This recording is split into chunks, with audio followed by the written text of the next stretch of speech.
Well, we are thrilled to have Casey Crain with us on the walk around. Casey, welcome. Thanks for joining us. Thanks for having me. Great to see you all. Yeah, Casey, thanks for joining us. It's love that view behind you of Detroit, looking nice. Live and in person, the city's looking great. That's terrific. You know, it's we were doing some research on the company, and I was very surprised to learn kind of the history of Crain Communications a bit. I mean, what a great story, and you know, and what a whole bunch of brands. I had no idea how diverse of a business Crain is. As you've come into now the business and taken over, has it been overwhelming, kind of keeping up with all the different brands and everything? It's funny that you mentioned that, with being in B2B, folks usually have some sort of affiliation with a brand. So you guys work in automotive, automotive news. If you live in Chicago, Crain Chicago business. If you're, head of an agency, you might be familiar with Advertising Age. So Definitely. It's just funny that people relate to the company. And I'm not surprised that, you hadn't been familiar with all of the brands, but no, it's pretty neat. 106-year-old business now. Right. And, you're asking about it being overwhelming. It would be if we didn't have such great team members. Awesome. We've got tremendous leaders in this company. It's been a lot of fun. I've been working in this business my whole life. So it just felt like the natural thing. And, we've grown a ton in the last 5 or 6 years. So it's been a lot of fun to be able to contribute to kind of that legacy. Yeah, Casey, or go ahead, Elliot. Oh, yes. Thanks, Marc. We, one of the things, we get a lot of listeners that are dealer owners, and we talk a lot about, passing on, generational knowledge and passing on generational businesses. And, one of the things that struck me and Marc when we were, kind of doing some research is how successful your family has been in passing on and each generation growing the business from the generation before. And, thinking about our audience here and dealers that are second generation, third, fourth generation dealers, what's been the key to that success and the longevity of keeping a family business with the family? Well, I'm glad it looks so simple. We're like every other family business. There is huge opportunity, tremendous positive things that go along with it. There's also the challenges of working with family. Sure. And I am pals with so many dealers who are dealing with the same issue. A lot of second to third generation. You see a ton of challenges. I always talk to folks. It's funny now because I guess I'm old or old enough, I should say. But I get a lot of calls from dealers who will ask me that question. My son's working here. We're butting heads all the time. What do you do? And I always tell them, especially if it's first gen and sometimes in second, they always think that the business is only going to operate one way. And it's only been successful because of the way they've been doing it. And the person coming in behind says, it's never going to continue to be successful if we keep doing it that way. And so we need to change everything. And I think you got to just be open. Everyone has to be open. And it's a mix of both of them, right? Next gen can bring in some great new ideas while respecting current gen. But I think that communication is a big deal. And hey, listen, there's no perfect way to do it. It's always going to be hard working with family. But as my mom always says, the most important thing is protecting Thanksgiving. So that's what we focus on. Casey, do you find it's easier, or, if a dealer is looking at transitioning to their next gen, do you find it easier for that current gen to stay involved? Or is it kind of like a better transition if they take a step back and they allow the next generation to run with it? What have you found? Such a good question. It totally depends on the person. So if, again, I've got pals whose mother or father are very open and collaborative, and they're excited about working with next gen. Some would rather just move to where you guys are down in Florida. And they said, enough, I'm done. You think you got it? Fine. Good luck. Wish you all the best. So I think there's a middle ground, and it kind of depends on the person, and people should be mature enough to figure out what type of person they are. The other thing I'd say is it's always a good idea to bring in a third party.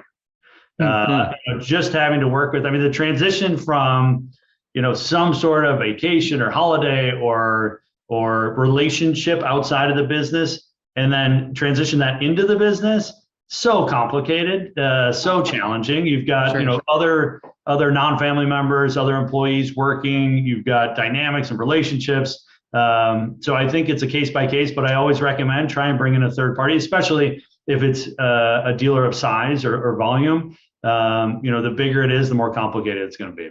So Casey, and this is always funny that in my experience talking to dealers over many years, there's two different camps. There's the camp that train them elsewhere, send them anywhere but my stores, right? Anywhere but my dealership.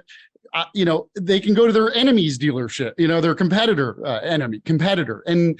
But then there's the other philosophy that's like, no, I want them starting washing cars in my store. I want them to do every job. And so I see these two different philosophies play out. And I'm curious for you, how did that play out? Was it a mixture? Were you more in the business doing everything, and what do you think? My personal opinion is your first example is always the way to go. Let them go work somewhere else first. Yeah. Learn what they don't know, figure out how to add some value on their own. I was the opposite. I started in the business right out of school, did 1,000 different jobs inside the company. But for my kids, I'm going to make sure that they work somewhere else, understanding, and it doesn't even need to be in that business particular. Go work at an F&I business, go work in a technology vendor, go do something else. Sure. Learn, all the cool things about the industry and dealing with people and other folks before you work in that family business. I think it's important. Yeah, I think that's great advice. I agree with you. And by the way, this is all just my opinion, just for the record. Yeah, no, I don't like giving advice. I'm just sharing experiences. That's all. Absolutely. No, we appreciate that. No, we found it super interesting, and that's why we related to you. And we thought you'd have really good insight, which clearly you have, which is awesome. It's fun. I mean, we get opportunities, and as you guys know, there are more family businesses and car dealerships than just about any other business in the world. And when you look at the amount of family businesses in America, the number is astounding. It's really incredible. So I think it's important, but there's so much content out there about how to do this the right way. But families just screw it up all the time. It's no doubt. Well, yeah, it goes one way or the other. That's for sure. There's kind of no in between. But so Casey, switching gears a little bit on into the car business. You sit at such a unique vantage point. As Elliot mentioned, so many different brands that you guys are involved in, but certainly Automotive News is one of your biggest, and kind of the bread and butter of Crain. I mean, so really, the standard of the industry. I mean, it is absolutely dominant over any. I mean, it is the standard. I mean, I always envision Monday mornings when I get my Automotive News, and I envision across the United States and really across the world with the brands, every single automotive professional doing the same exact thing and thumbing through, whether online or in print. But I really do envision that, which is really amazing. But sorry, Marc, keep going. No, I think that's great perspective, Elliot, because it leads me to my question, which is, there's got to be a certain amount of weight on your shoulders when you think about the voice that you have in the industry. And, any headline that you run could be kind of a make or break situation for a business or a manufacturer or an individual within a manufacturer. So what is that like for you and where you sit, kind of the level of influence that you have, and how do you balance that? Is it a burden? Is it a blessing? Kind of, how do you look at that level of influence? That's a rather large question. Let me break it into a couple of pieces first. Yeah.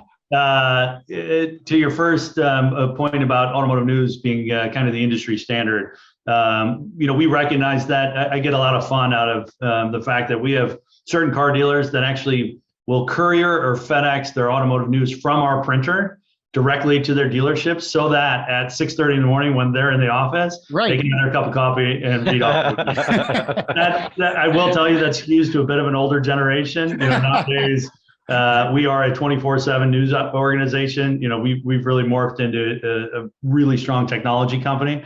But yeah, it's incredible the amount of impact that delivery can have on the audience experience. And then when it comes to really when it comes to all our brands, and you guys are deep in automotive, but if you look across all of our brands, we play that same role. We really pride ourselves on being, if not top, one of the top brands in a community or in an industry. Again, B2B, super vertical, super niche, but it is a big weight. And, we always talk internally about being, the biggest advocate for automotive, for the whole industry, but also its harshest critic. And and so that we play a unique role there. I wouldn't say that there's any pressure on it. We pride ourselves in really strong premium journalism. We've been doing that for 106 years. It's the foundation of our company. It's what we do. We employ hundreds of journalists across all of our different brands around the world. Auto, obviously, we go really deep in. The coverage. You talk about headlines. The easy thing for us is we're not sensationalizing anything. We don't care about clicks or impressions. Again, we're selling a subscription with content that we believe really plays an important part. Not just for the industry, but for the lives and for the work that people are doing in the business. So it's a little bit easier than when you are running a daily newspaper or running a website, and you've got to worry about how many clicks you're getting. You guys hear about clickbait all the time. All the time. We're so lucky we don't have to play that role. And most of the time, if there's an opinion in automotive news, it's going to be either someone in my family or someone ranks very highly in the newsroom, and it's an opinion that's important for the industry. So I sleep really well at night knowing that everything we do is totally fair and unbiased. We've been doing this for a long time, and it's so important. I mean, we really protect that, because otherwise you turn into everybody else, and it's a slippery slope. Yeah, no doubt. It really is. You read automotive news, and it really reads like just the facts, ma'am. Kind of how refreshing is that? It really is. It's kind of the only. I think it could be the only thing I read I don't have to really think about the spin and what I'm being spun at, and I was just going to say, the funny thing is, usually when you can imagine in my business, I get a lot of phone calls with folks that aren't happy with me. I get a few, it's rare they call and they're like, that was fantastic. Thank you so much. They just let that go. When they're pissed off, they call me and I hear about it. And most of the time it's because of something they did. And I said, well, just don't do that. And, we don't have to have a conversation. But people take it really personally. I mean, automotive news has a huge impact on the industry. And, whether it's to Wall Street or to, their customers or their suppliers, their own employees, it means a lot. And that's, again, why we have to work so hard and really focus on making sure that we're doing it the right way. So Casey, take us into one of those calls. When someone's calling pissed off, what's your approach? How do you handle that? Hey, one thing you'll learn about me is, my phone's always on. I'm super accessible. So if folks get upset and they send me an email or they give me a call, I'm always listening. Again, it's not my first time. I do, actually, I always learn something. You learn why they're upset. It's an opportunity to develop a relationship. And sometimes we do make mistakes. And if we've made a mistake, we have to correct it. We do it the right way. We make sure all of our readers know it, because you can't have it both ways. So if we haven't made a mistake, you just try and hear them out. You're not always going to agree on it. They appreciate being listened to. Sometimes they don't care and they're just pissed, and you're going to take an earful and that's it. Right. But most of the time they get it. They want to be listened to. They want you to understand. And, hopefully it makes that relationship stronger and you can move on. Yeah, no doubt. That's something, I think totally applicable to really all business is, how do you make a relationship out of a frustrated customer? I think it happens every single day in dealerships. And honestly, I think dealers are masters of that. They are masters of turning customers around. And if you do it the right way, think about that. Someone, has a bad customer experience. You can do little things. I mean, it's a great example in a dealership. You do little things, and now all of a sudden you flip them, and you've got them forever. And they're telling their friends, "You wouldn't believe I was all pissed off. I wanted this dealer, and then I ended up buying this new car, and he did this thing for me, and look at this hat for my kid." I mean, it's unbelievable what they can do. That's right, and you turn this negative into your fiercest advocate. And what a powerful thing. But I want to go back a second, talking about print and digital. I think it's an interesting topic, especially for you and where you sit. especially as dealers start really considering traditional media and how they buy it. And I know we're maybe diving a little into ad age here, but I think they two cross over in a lot of ways. But how do you see the future of print playing out? Do you see a world that where there is no paper automotive news anymore, or paper ad age magazine? And how do you think that relates to the dealer business in terms of digital ads versus spending money on direct mail and quite frankly, traditional TV and the morning news and things like that? Where do you see that business going for both media, for print and online and digital? All right, you guys got to stop between all these questions. We come prepared. We ask for a lot. We ask for a lot. And these are incredible topics, and I love talking about this stuff. I would have told you 2 decades ago, we were freaked out about digital. Really? What is this going to mean? What's going to happen? What's the transition going to look like? For our experience has been based on the industry and the geography and the demographics. It's all different. So U.S. car dealer might skew a little bit older. They're going to be holding on to print maybe a little bit longer. And it's going to be a transition. They like our daily emails. They're still going to read the weekly print product every single week. Sure. It's just a part of their routine.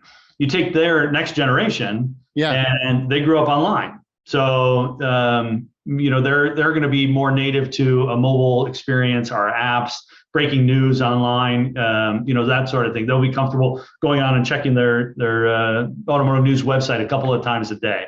So, we've been watching this transition. It's been incredible. We now have more digital subscribers to automotive news than we have print. Wow. And the trend is growing pretty substantially. So before, where we were worried, what is this going to mean? What's going to happen? You mentioned ad age. Their audience is skewed way heavier in digital. Automotive news just tipped the scales. Ad age is like, think about it. They're the most sophisticated marketers in the world. Sure. They still have print. They still love it. We still do a great job, but they've skewed way heavier. With us, and the way I think about with dealers, everybody is now online, right? And so even if you weren't comfortable with it, the pandemic just ended all of that. Right? It changed everyone. Definitely. Grandma and grandpas get a bad rap for not being so tech savvy. There isn't a grandma or grandpa that can't do a Zoom now or hasn't figured out FaceTime. So everybody's going to start on some digital platform. That's where it's going to be. I'd have to look at all the data around direct mail to be able to give any sort of advice on that. But I think people just need to be comfortable that that's where everything's going to start. That's where the experience is going to be. People are living in there. If you guys have children, you know what it's like. My kids are building entire communities in Roblox, right? They're growing up in this comfort. They're buying cars in this community, earning money, buying cars, and it's incredible. And it's only going to, compound on itself. And that's kind of what's happening with our business is we've had to invest so much in technology. We've built really good platforms, and you'll see that evolution and iteration keep happening. We're launching a new automotive news website, and we've got to stay competitive. And you can't come off of some of these really sophisticated websites, get to automotive news, and it feels like 2015. Exactly. Right. Everybody's got to be investing, and I think that goes for car dealers as well. So Casey, as you've seen that transition with your subscribers going more to digital, what are some different ways you guys have been using to engage that audience differently? What are you seeing out there that is working or maybe not working to engage people in a digital sense? So for as scary as digital was, and I'll say it for everybody, right? I mean, if you're a business owner, you're trying to figure out everything we do now is about digital and data. And for car dealers, they have access to data that they've never been able to see before. It's the same thing with us. Yeah. We can now tell what kind of content people are engaging with more. So I think a lot of our growth in the last couple of years has been because of this data. So, we know retail M&A does really well, right? Sells more subscriptions, does great in conversions. It allows you to, think about how you want to cover certain things, where you're putting your resources, how you're going to invest these dollars. So data's allowed us to stand up new products. When we think about mobility and the effect that's going to have, how is that going to affect automotive news? We deal with almost the exact same stuff that car dealers are dealing with right now. I mean, it's this mega transformation that's happening, and I'm sure it's, pretty much across the world. Yeah. So, summing it up a little bit, and this is, I think, totally applicable. It's segment your customer, right? Understand your customer, segment them, understand their needs, their wants, deliver an omni-channel experience, right? To those segments, and use the data to guide how you engage. I mean, those are really great tips, I think, for any business, and especially dealers. Especially the car business. Yeah, especially because dealers are the same thing. And it's funny when people talk about, oh, the car business is going, we're going to sell everything online. And the reality is some customers are going to want that, some aren't. And you need to be there for both. I was just about to say that. That's a great point. You think about the consumer habits or the behavior of a 45-year-old retailer, right, and a 71-year-old retailer. Both add a lot, both are have tremendous skill sets and value, but they're going to have different habits, and that's on the retail side. Think about it on the consumer side. So you gotta be there for everybody. And if you can embrace it, the opportunities are endless. Absolutely. All right, cool. Well, are we? Is it time, Marc, for America's favorite segment? I thought we just got started. What are you talking about? I do have one more question for Casey before we get to a sure thing. Okay, go for it. When you look at Casey, when you look at the pages of Automotive News, there's so much going. Or the website. Thank you. There's so much going on when it comes to the business and things that could impact or be disruptors of the business. You think about the emergence of EV. You think about inventory challenges, direct to consumer. Consolidation, you mentioned mergers and acquisitions. When you think about the car business, what do you think is going to be one of the biggest factors over the next, 1 to 5 years that's really going to have a long-lasting impact on the business? I know this is another one of those big questions, right? Okay, so as long as I get 20 more minutes, we're fine. We used to say that the auto business was disrupted all the time. Automotive News always had something to cover. There's crazy things happening in the world. I think this time is pretty unprecedented. I was talking to some dealers out in NADA, and you're like, okay, global pandemic, didn't see that one coming. Right. Supply chain issues, chip crisis, war, and then a couple of guys had their boats sink and light on fire, and you're like, okay, this is absolutely nuts. Again, look at the impact that all of that had on the consumer, right? Totally changed buyers' habits. You couple that with legislation around climate control and tons of pressure on electric vehicles, on congestion, on all of these different things that are happening. So, again, super loaded question, need a lot of time to answer this. But if you want to know immediately, I think it's going to be interesting to see the changes in powertrain. So everyone talks EV, but how do you power the EV motor, right? Fuel cells, I find that super interesting. I think there's going to be a ton of opportunity there. I'm a big nuclear guy. So when you think about the grid and the impact, everyone's like, oh, the grid's fine. I've never seen a grid, if you want to take another 8 or 9 million units just in America, let alone in Europe, put them on the grid. Everyone says, I've been corrected that you can, sell energy back to the grid and off peak hours and the whole thing will work. I'm not buying it yet. And I haven't seen the math to convince me. But I think if we can figure out a super clean nuclear solution, that'll help a lot on the grid. If we can figure out, if we can get people off of just EVs as a kind of endpoint, I think it's a great jumping off point, but I don't think it's an endpoint. And before we put in, I don't know how many billions of dollars into an infrastructure around charging stations, I'd like to see this thing mature a little bit. So that's kind of where I am right now with the way this thing's looking over the next, 1 to 3, 5. That's a long time from now. The automakers are making big bets right now on 5 years, and it's going to be interesting to watch it all play out. Yeah, it really will be interesting. there's so much going on, as you mentioned. It feels like it's just totally unprecedented in the changes that are occurring. And yeah, I tend to agree. People focus on the electric, the battery and the power source of the vehicle, but they don't focus on where the power comes to charge that battery. And if it's not efficient, I don't know that it really helps anyone from a global perspective. Yeah, you got to look end to end, right? Raw material sourcing all the way Right. through recycling batteries, and that's not clean yet. So I think there's a little work there, and then the other crazy thing is all this stuff going on, and find me a dealer that isn't making more money than they ever have. Right. It's unbelievable. Yeah, Incredible.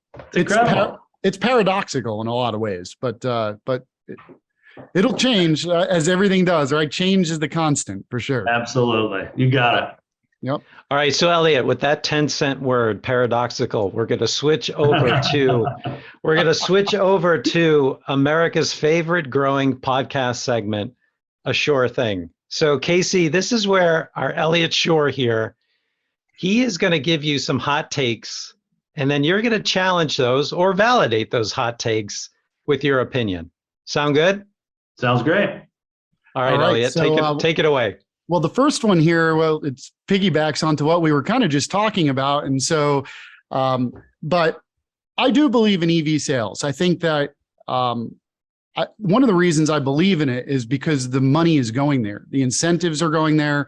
Over the next year, we'll get over 100 new EV vehicle entrants. We're getting new manufacturers. We're getting government incentives.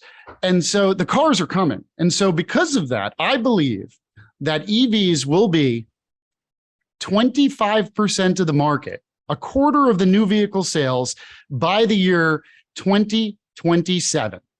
Sure thing or not a sure thing? I'd say almost a sure thing. 25.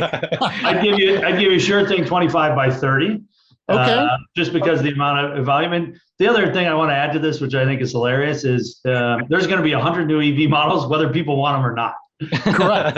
Right? You're 100% right. That's true. And that's the thing, like we haven't seen with inventory shortages, we've seen incentives all but go away. And so incentives, which were such a fundamental part of the business, are now gone. And the manufacturers are going to bring the EVs to the table. I think your question and your insight is spot on. Will the customers buy them? And will they need to be incentivized to be sold? And then what happens when gas goes back to $3? Right. Right. I mean, it's just a lot of factors. It's fascinating.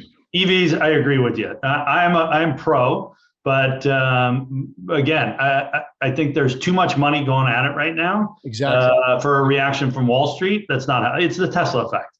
Everybody is chasing Tesla, and when all the water level comes down and this thing settles out, it's going to be very interesting.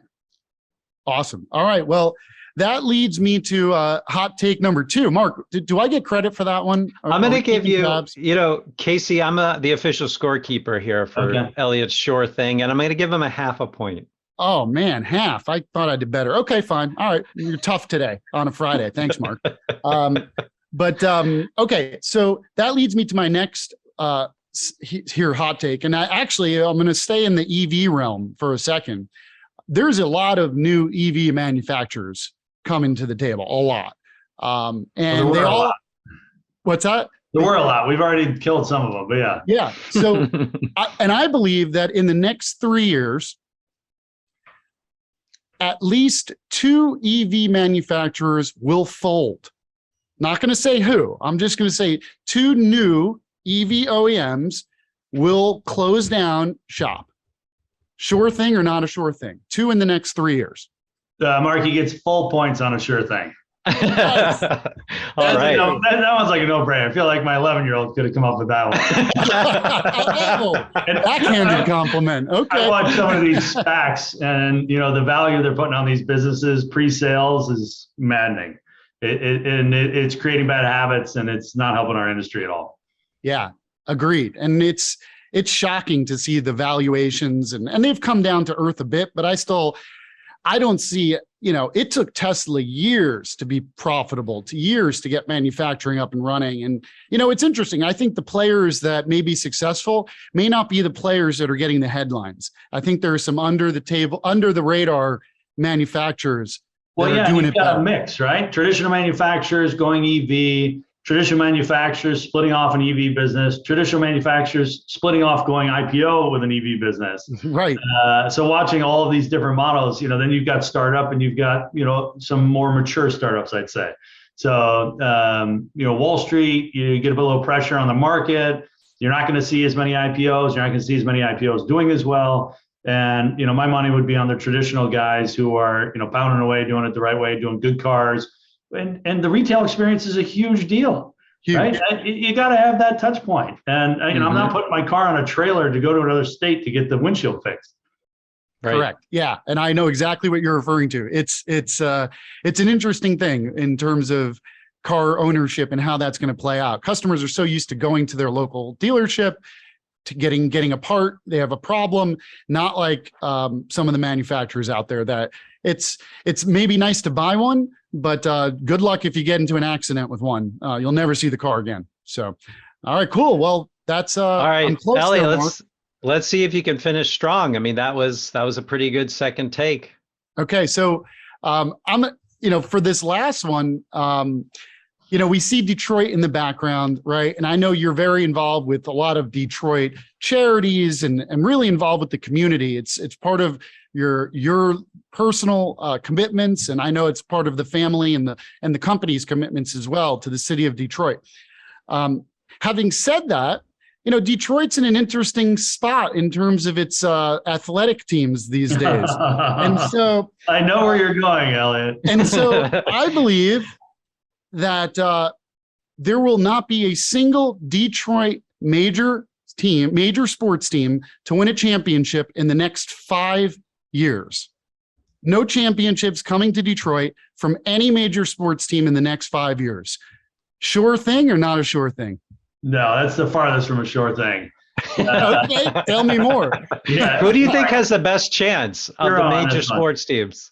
Okay, so it's hard to have this conversation with people and get them to take you seriously because we've been saying this for so long. This is going to be a great year for the Lions, right? Yeah, right. I will tell you, I think that the Pistons and the Red Wings have the best chance. Okay. What Art Tellum's been doing, our new draft pick, we had Cade last year, great foundation. Those two teams did what you have to do. They tore them all the way down and built them back up the right way. You saw Steve do this at Tampa, and he's doing it again. He was just super active during free agency. So those are my two bets, and that's where I'll argue on your sure thing there, Elliot. That's fair. But KC, when you think about Detroit, as Elliot mentioned, you are so involved. How have you seen the city progressing? Do you still see some positive momentum and the city turning around? Yeah, I mean, to turn around for something like a major city obviously takes a long time. When you've got an ambassador like Dan Gilbert, who is very passionate about the outcomes, and he bought 125 buildings and growing. He's building the tallest skyscraper with $1.4 billion investment. 37,000 employees. The biggest thing we're suffering from right now is getting people back to work downtown. We've got General Motors. You can see GM right there. Yeah. And most of the rest of that is Gilbert's buildings. But we got to get people back downtown and get some of these small businesses. People, they need people in their stores. Yeah. Well, and I got to ask a question. So, as a Detroit guy, I assume you're a Lions fan. Were you rooting for Stafford in the Super Bowl last year or not? Were you rooting against him? It's hard to root against that guy. One of the nicest men, great family. He was a huge asset for this city. They did it the right way. Can you imagine how frustrating it was playing for the Lions all those years? Not having support on either side. And he and his wife, they were great citizens of the city. And even now, he has nothing but great things to say about Detroit. So was it frustrating? Yes. Were we happy for Matt? Absolutely. Are we looking for our opportunity? You betcha. I'm a big Jared Goff guy. Got to know him a little bit since he moved into town, and I would put my own shirt thing on that guy.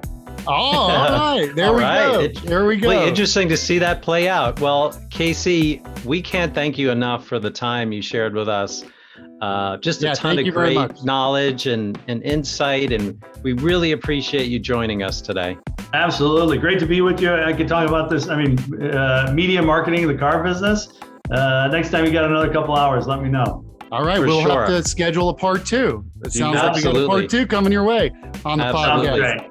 Thanks so much, Casey. Thanks, Casey. Talk soon.